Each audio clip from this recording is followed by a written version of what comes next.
নমস্কার বন্ধুরা, আজ আমরা কথা বলবো প্রাকৃতিকভাবে কিভাবে হজম শক্তি বাড়ানো যায় সে সম্পর্কে। বর্তমান সময়ে অনেকেই গ্যাস, অম্বল, পেট ফাঁপা বা বদহজমের সমস্যায় ভোগেন। কিন্তু সুখবর হল, কিছু সহজ অভ্যাস বদলালেই হজম শক্তি অনেকটাই ভালো রাখা সম্ভব। প্রথমত, খাবার ভালো করে চিবিয়ে খান। অনেক সময় আমরা তাড়াহুড়ো করে খাবার খেয়ে ফেলি, যা হজমে সমস্যা তৈরি করে। ধীরে ধীরে এবং ভালোভাবে চিবিয়ে খেলে খাবার সহজে হজম হয়। দ্বিতীয়ত, পর্যাপ্ত পানি পান করুন। প্রতিদিন অন্তত ৮ থেকে ১০ গ্লাস পানি পান করলে হজম প্রক্রিয়া ঠিক থাকে এবং কোষ্ঠকাঠিন্যও কমে। তৃতীয়ত, আঁশযুক্ত খাবার খান, যেমন ফল, শাকসবজি, ওটস এবং ডাল। এগুলো অন্ত্রকে সুস্থ রাখে এবং খাবার সহজে হজম করতে সাহায্য করে।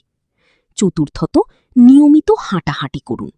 খাবার পর ১০ থেকে ১৫ মিনিট হাঁটলে হজম ভালো হয় এবং গ্যাসের সমস্যাও কমে যায়।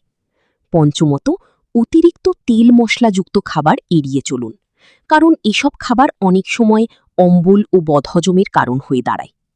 আরেকটি গুরুত্বপূর্ণ বিষয় হল মানসিক চাপ কমানো।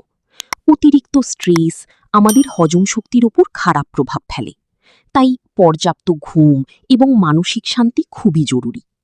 বন্ধুরা, ছোট ছোট এই অভ্যাসগুলো যদি প্রতিদিন মেনে চলেন, তাহলে আপনার হজম শক্তি স্বাভাবিকভাবেই ভালো থাকবে আর শরীরও থাকবে সুস্থ ও সতেজ।